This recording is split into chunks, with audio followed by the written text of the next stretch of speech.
வடக்குக்கு ஒரு நீதி, தெற்குக்கு ஒரு நீதியாக யாழ் மாவட்டம் வேறு நாடா?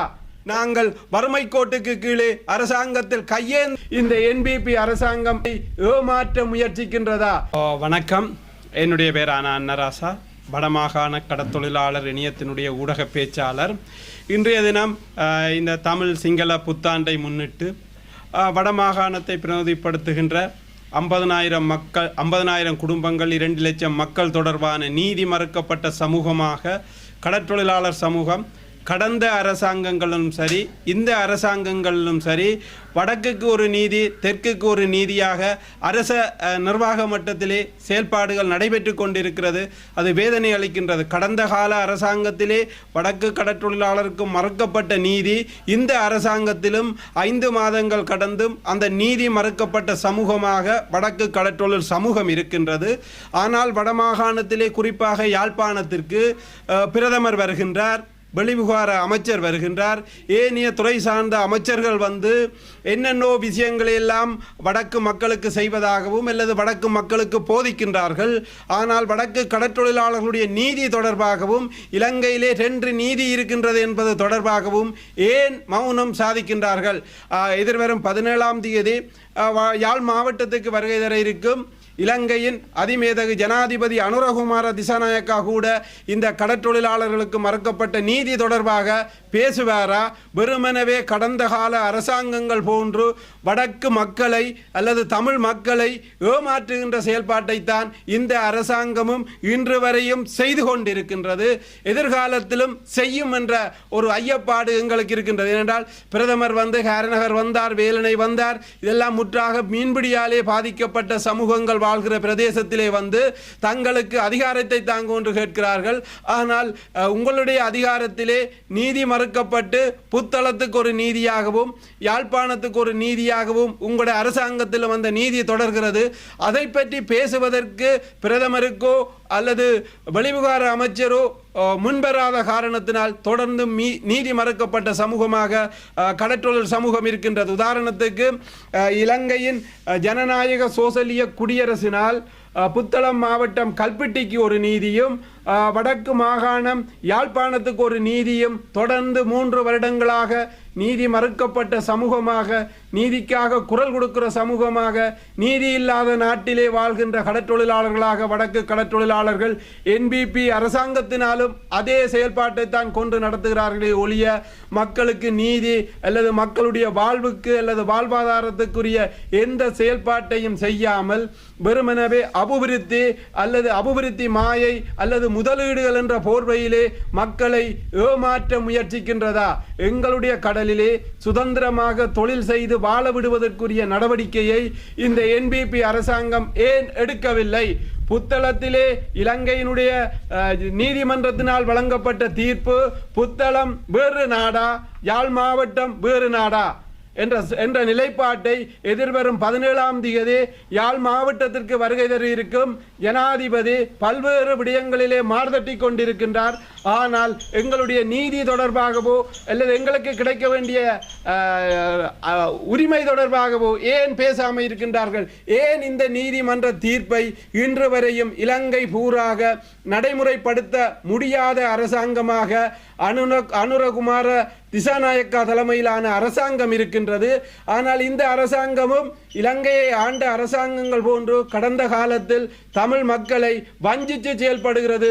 இந்த 5 மாத ஆட்சியிலும் வடக்கு கடற்றொழில் சமூகம் என்பிபி அரசாங்கத்தால் வஞ்சிக்கப்படுவதற்கு புத்தளம் மாவட்டத்திலே வழங்கப்பட்ட நீதிமன்ற தீர்ப்பு சூழலையும் எங்களுடைய கடலையும் பாதுகாக்க வேண்டும் என்ற நிலப்பாட்டிலே நீதிமன்றத்தினாலே தீர்ப்பு வழங்கப்பட்டது.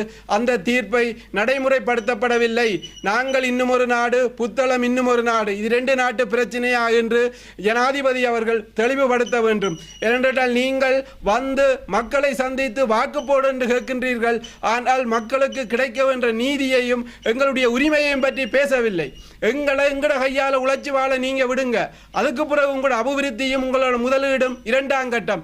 எங்கட கடல்ல உழைச்சு வாழுறத வஞ்சிச்சு கொண்டிருக்கிற அரசாங்கம் எப்படி இந்த அபிவிருத்தியையும் இந்த மாயையையும் வடக்கு கடற்றொழில் சமூகம் நம்புகிற என்ற கேள்வியை எதிர்வரும் 17ஆம் தேதி வடமாகாணம் யாழ்ப்பாணத்துக்கு வர இருக்கும் ஜனாதிபதி தெரிவிக்க வேண்டும். ஏனென்றால் வடமாகாணத்திலே இருக்கின்ற துறை சார்ந்த அதிகாரிகள் மக்களுடைய பிரச்சனையை பேசாமல் வெறுமனேவே அபிவிருத்தி அல்லது முதலீடு என்ற மாயைக்குள் எங்களை கொண்டு போகிறார்கள்.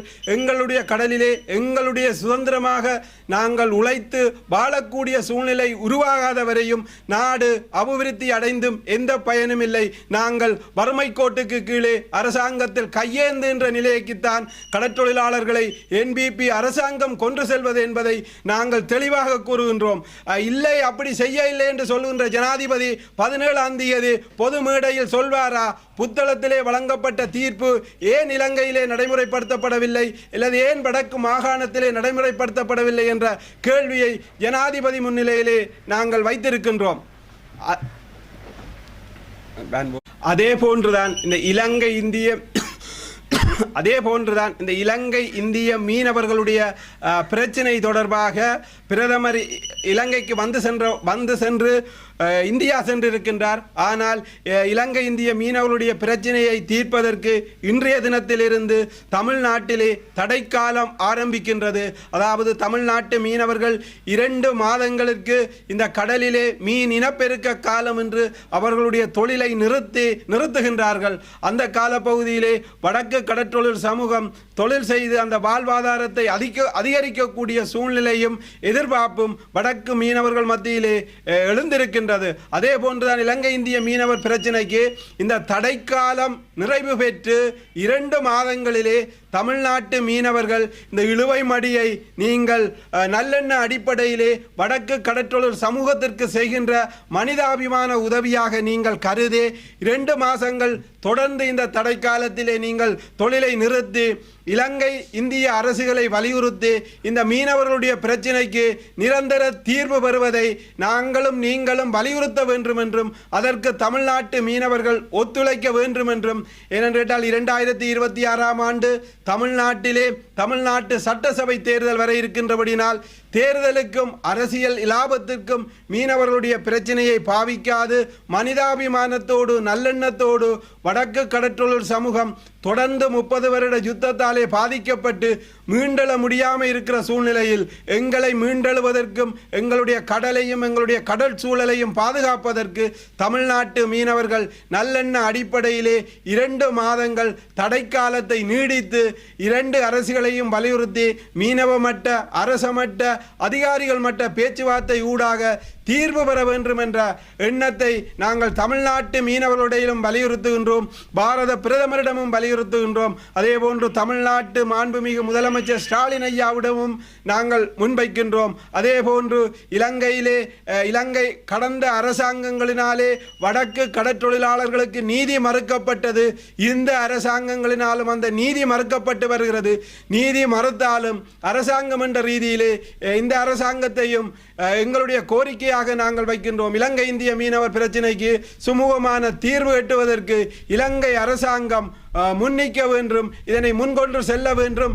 அல்லது கடந்த அரசாங்கங்கள் போன்று வடக்கு கடற்றொழில் சமூகத்தை NBP அரசாங்கமும் ஏமாற்றும் என்ற நிலையை எங்கள் மனசிலே இருக்கின்றது. அதை உறுதி செய்வதாகத்தான் முடியும். எனவேதான் 17ஆம் தேதி வருகிற ஜனாதிபதி அவர்கள் இலங்கை ஒரு நாடு ஒரு சட்டம் என்றீர்கள், ஆனால் வடக்குக்கு ஒரு நீதி, புத்தளத்துக்கு ஒரு நீதி, வடக்குக்கு ஒரு நீதிமன்றமா, யாழ்ப்பாணத்துக்கு ஒரு நீதிமன்றமா, அல்லது இலங்கையிலே ஒரு நீதி ஒரு நீதிமன்றம் ஒரு நீதி அமைச்சரா, அல்லது வேறு நீதி அமைச்சர்கள் நீதிமன்றங்கள் தனித்தனியே அந்த மாவட்டங்களுக்கு இருந்தாலும் தீர்ப்புகள் அதாவது தேசிய ரீதியிலே இல்லாமல் தனித்தனியே வழங்கப்படுகிறது.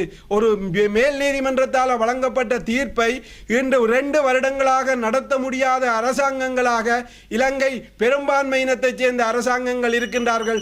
சிறுபான்மை கடற்றொழிலாளர்களுக்கு உரிமையும் நீதியும் கிடைக்காத ஒரு நாடாக வடக்கு கடற்றொழில் சமூகம் தொடர்ந்து வாழ்ந்து கொண்டிருக்கின்றது என்ற செய்தியை இதை சர்வதேச நாடுகளும் சர்வதேச நாட்டு தூதர்களும் இந்த நீதி நீதி மறுக்கப்பட்ட கடற்றொழில் சமூகமாக தொடர்ந்து நாங்கள் வடக்கிலே இருக்கின்றோம். இதற்குரிய மனிதாபிமானம் அல்லது சர்வதேசத்திலேயாவது எங்களுக்கு இந்த நீதி கிடைக்குமா? புத்தளத்துக்கு ஒரு நீதி, யாழ்ப்பாணத்துக்கு என்ற ஒரு நீதியை இந்த உலக நாட்டு தூதரகங்களும் அரசாங்கத்தை வலியுறுத்தி நாங்கள் யுத்தத்தாலே இருந்து மீள முடியாத சமூகமாக தவித்துக் கொண்டிருக்கின்றோம். எங்களுக்கு நீதியையாவது இந்த சர்வதேசம் இலங்கை அரசாங்கத்திடமிருந்து பெற்று தருமா என்ற ஐயப்பாடு இந்த புத்தாண்டிலே எங்களுக்கு எழுந்திருக்கின்றது.